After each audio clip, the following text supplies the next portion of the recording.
Hello, it's Random Dan 23 here once again.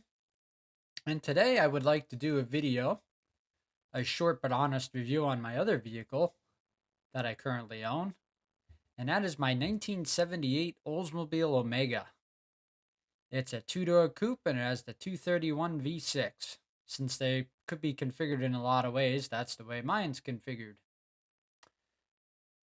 Being a 78, it was made during the malaise era of automobiles. Also during the times of high emission standard and fuel economy standards. So the car itself is a product of that time. You can definitely see that, tell that by the way it's made, the size of it, the engine configurations, the emissions equipment, stuff like that.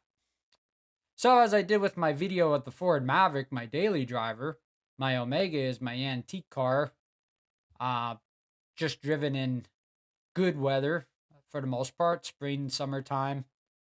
I have driven it in the cold weather, but not often because the cold weather, it's sort of old cars ain't too practical for that, I guess you would say. I mean, they can be driven in cold weather, but it's much more convenient to have a modern car in cold weather for obvious reasons that I'm going to talk about today. So, for I guess you would say the top bad three things I see with the car, or negative things with the car: the cold start and warm up.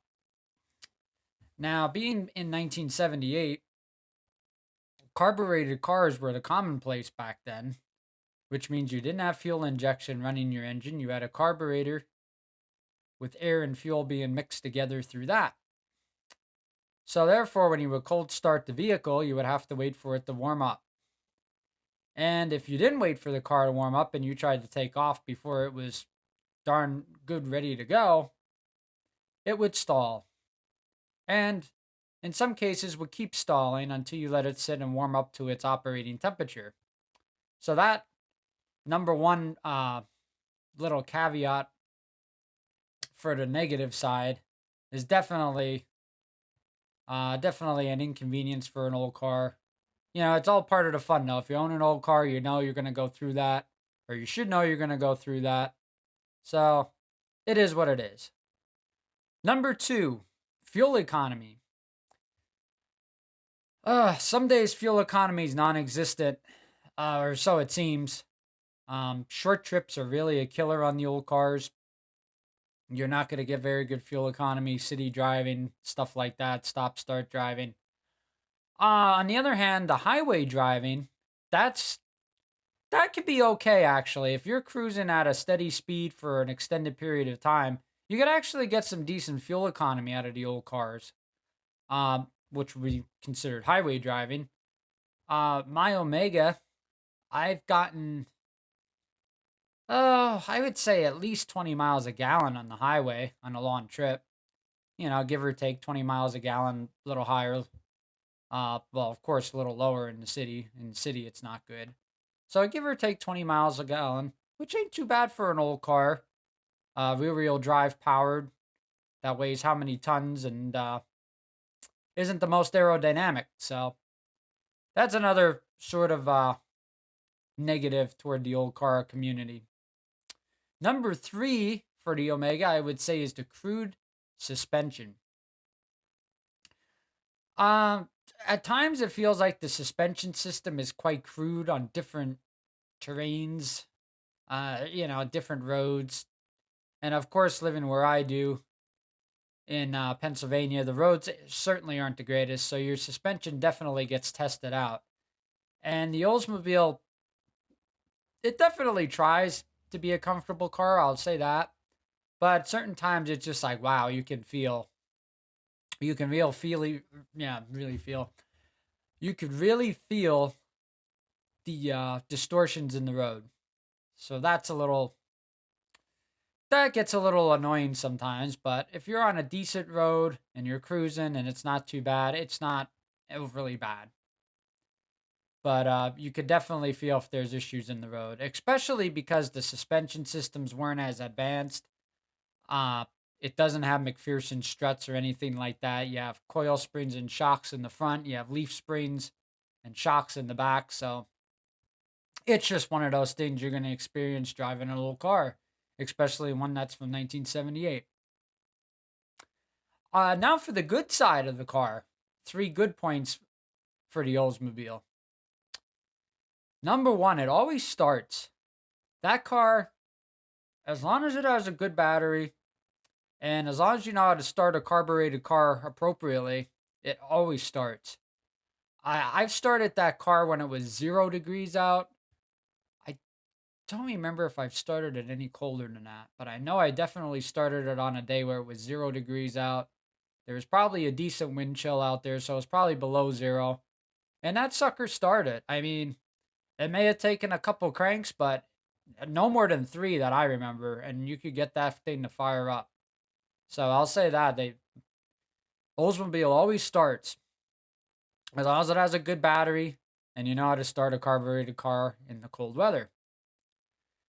And of course in the warmer weather, in that it's not much of an issue. You just hit the gas and crank the key, and you're good to go. Uh, colder weather is always a little more challenging on them in that aspect. So, number two, a comfortable ride.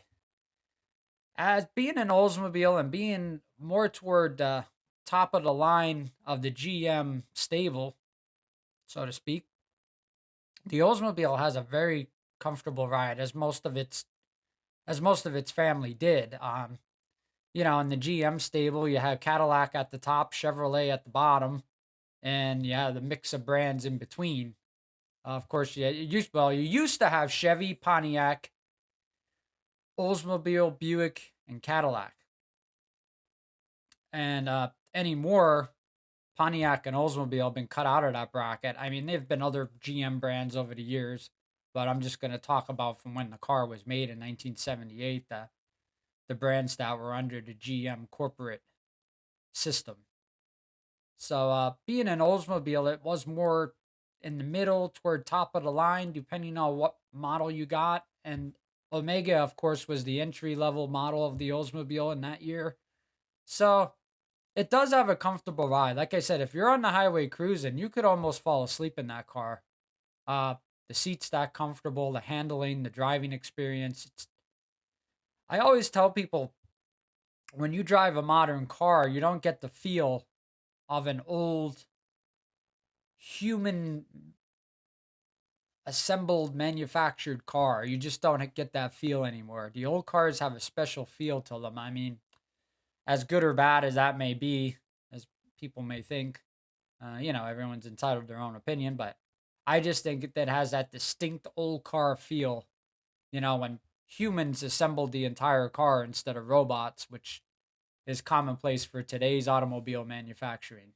I mean, there's still humans working on the lines, of course, but there's a lot more robotic intervention going on in the assembly of the car. And number 3 for the good things about the Omega, it has decent power for cruising. It is a 231 V6, which was the smallest engine you could get that year in the Omega. There was 3 engines that were offered. There were 2 V8s and there was 1 V6. The 2 V8s were the 350 and the 305. The 231 was the base model engine. And of course, that's made by Buick. So you have the Buick V6 in an Oldsmobile, which was commonplace back in the 70s for General Motors. They would throw different engines around in their different cars. It was actually a public relations nightmare for them for a while there, because they were doing that without telling people. But after a while, and after that issue, they would tell you what engine you were getting in your car and who it was manufactured by. Of course, it was one of their divisions, being Chevrolet up to Cadillac. So the 231 was a Buick engine. The 305 was a Chevrolet engine, and the 350, I believe, was the Rocket 350. So those were the 3 engines you could get in the car. And as I said, the 231, once you get it going and once you're cruising, it's not a bad engine. It moves along pretty well. excuse me, of course, going up hills and steep inclines, of course, the car is going to be bogged down a bit until it gets, till the shifts up through the gears and gets itself going, or downshifts through the gears and gets itself going. But once you get it at a certain speed and you're cruising, like anywhere from 50 to 70 miles an hour, it's a very nice ride. You have the decent power, you're cruising along. It's probably the most fuel efficient option of the three, of course, because V8s are usually get worse fuel economy than a V6. So that was another reason for the V6 engine, I guess, to help with fuel economy standards back in the late 70s when things were getting rough for the car companies. So you had that. And so, yeah, that would be probably the top three good things about it. And I mentioned the top three things that really, it's just part of the old car nature, I guess you would say. Sometimes in the 70s, especially, the American car companies didn't do the greatest things in their manufacturing processes. And sometimes, unfortunately, the customer dealt with it, and I guess it was like a guinea pig in an experiment. Um, some fit and finish issues and mechanical issues and things like that. Luckily, my Oldsmobile hasn't really suffered from that too much. I mean, there's things here and there you could see that GM manufacturing back then, yeah, it wasn't the greatest. Like I said, malaise or um, turbulent time to be a car manufacturer with all the changes going on. But as it was, uh, I guess you just did things day by day and got through it. So yeah, those are, like I said, three good things, three bad things about the car. I've owned it for I couldn't even tell you how many years we've had that. My mom and dad actually bought it back in the early 90s. I want to say maybe 1990, somewhere in there. And it's been in the family ever since. My dad had it predominantly, and after his passing, I got it. So, and I've had it ever since, and I just have no reason to get rid of it. It's a cool old car. It don't really cost me much money. It has its issues here and there, of course, because it's getting close to 50 years old. So I doubt a lot of current cars will be make it to 50 years old, but we'll see. I could be wrong. But I just wanted to make a little video and going along with the video I made of my Maverick, a short but honest review. So I hope my viewers enjoy, and I'm not sure what the next video will be about. I haven't made up my mind yet. I don't know if it'll be car related, horror movie related, um, or some other subject that I might think of. So, we'll get there when we get there, I guess. So, hope you enjoy, and thank you.